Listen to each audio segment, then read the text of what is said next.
একবার সুবহানাল্লাহ বললে আকাশের জমিনের মাঝখানে সব ফাঁকা জায়গাটা সওয়াব দিয়ে ওই সওয়াব আল্লাহ আপনার আমলনামায় ঢুকায় দিবে। খুব চালাক এই এলাকার লোকেরা, সওয়াবের কথা শুই না, লাভ শুই না। সুবহানাল্লাহ, লাভ আছে যেখানে আমরা আছি। আপনার ইন্তেকালের পরে 40 দিন সময় লাগবে না এদের আপনাকে ভুলে যেতে। আল্লাহি আল্লাহর কসম করে বলছি, এই মানুষগুলোর কেউই আপনার প্রকৃত অর্থে আপন নন। আপনার অবস্থানকে তারা ভালোবাসে, আপনাকে তারা ভালোবাসে না। আপনাকে শুধু আপনার রব আল্লাহ ভালোবাসেন। আপনি তার উপর তাওয়াক্কুল করে হারাম ছেড়ে দেন, আপনাকে আল্লাহ বেহিসাব রিজিক দেবে ইনশাআল্লাহ। আসসালামু আলাইকুম, আমার সালামটা নিবেন। আজকে তো রহমতের শেষ রোজা, তো কে কে 10টা রোজা রাখতে পারছেন কমেন্ট বক্সে আলহামদুলিল্লাহ বলে যাবেন।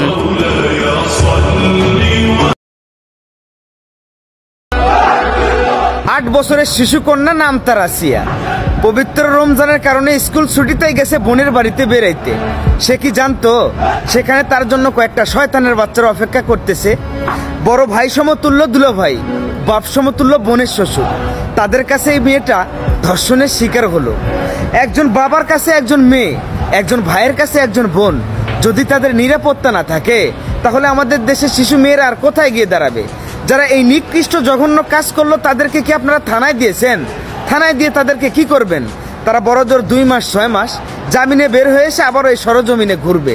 ধর্ষণকারীদের কোনো সাজা নেই, জরিমানা নেই, জেল নেই। তাদের একটাই শাস্তি, রাস্তায় ফেলো আর ধর থেকে কাল্লা আলাদা করে ফেলো। এমন শাস্তি 10 জনকে প্রদান করো, দেখবে এরপর থেকে যারা ধর্ষণ করতে যাবে তাদের অন্তত হাঁটু কাঁপবে।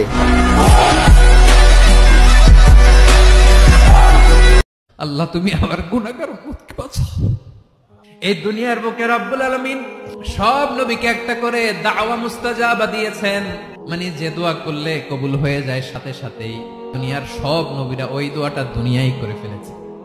বিশ্বনবী বলবেন, আল্লাহ ওই স্পেশাল দোয়াটা দুনিয়াতে করি নাই, আজকে আমি তোমার দরবারে দাঁড়িয়ে কিয়ামতের দিন ওই দোয়াটা করছি। আল্লাহ আমার যে উম্মতের হৃদয়ে যাররা পরিমাণ ঈমান আছে, আমার একটা উম্মতকেও তুমি জাহান্নামে ঢুকাতে পারবা না। বিশ্বনবী পাগলের মতো একবার হাউজে কাউসারে যাবেন, একবার সিরাতে যাবেন, একবার পুলসিরাতের দিকে, একবার হাউজে কাউসারের দিকে পাগলের মতো দৌড়াতে থাকবেন। তার কোন গুনাহগার উম্মত যাতে জাহান্নামে ঢুকে না যায়। উম্মতি বিশ্বনবী আমার জন্য কাঁদবেন, আপনার জন্য কাঁদবেন, আমাদের জন্য সেদিন কেঁদে কেঁদে জাহান্নামের দরজায় দাঁড়িয়ে আমাদেরকে টেনে টেনে জান্নাতে ঢুকাবেন।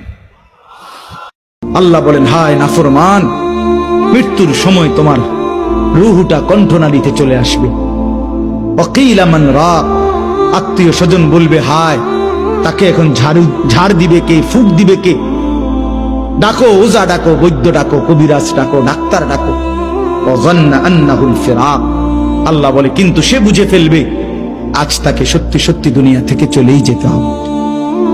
আত্মীয় স্বজন চিল্লাইলে কি হবে? ওই বুঝে ফেলছে মালাকুল মউত চলে আসছে।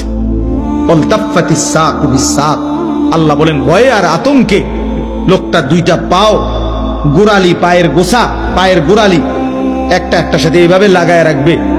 এক সুতা নড়াচড়াও করবার মতো হিম্মত, সাহস, শক্তি তার দেহে আর থাকবে।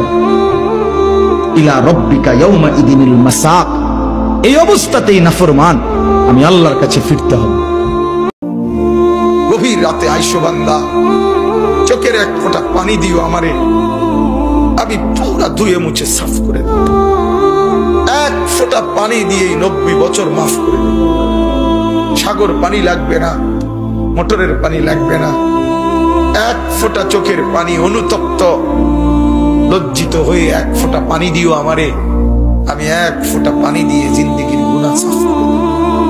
আমারে গরিব বলে তুচ্ছ করলা না, তবে মনে রেখো খোদার কসম বন্ধু, আমি যদি জীবনে কিছু না পাই তবু আমি বিশ্বাস করি লাকিন্না হুয়াল্লাহু রাব্বি, আমার আল্লাহই আমার রব। ওয়ালা উশরিকু বিরাব্বি আহাদা, আমি আমার রবের সাথে কাউকে শরীক করব না। আমি আমার আল্লাহর জায়গায় আর কাউকে, আমি 40 বছর না, আমি 70 বছরও যদি কিছু না পাই তবু আমি ডাকবো কাকে? আমি আল্লাহর জায়গায় কাউকে। জুমার দিন একটা সূরা পড়তে হয়, সূরাটার নাম কি? জোরে বলেন। সূরা কাহাফ জুমার দিনে তেলাওয়াত করলে এক জুমা থেকে আরেক জুমা পর্যন্ত আপনার এই যে হায়াত, এটা ইমানে নূর দিয়ে আল্লাহ ভরে দিবেন ইনশাআল্লাহ। আর এই সূরা কাহাফ আপনাকে দাজ্জাল থেকে বাঁচাবে। কার থেকে বাঁচাবে? সূরা কাহাফের সাথে আল্লাহ রসুল দাজ্জালকে সম্পৃক্ত করেছেন। সূরা কাহাফ ছাড়া অন্য কোনো সূরার কথা বলা হয়নি। সূরা কাহাফ আপনাকে দাজ্জাল থেকে বাঁচাবে ইনশাআল্লাহ।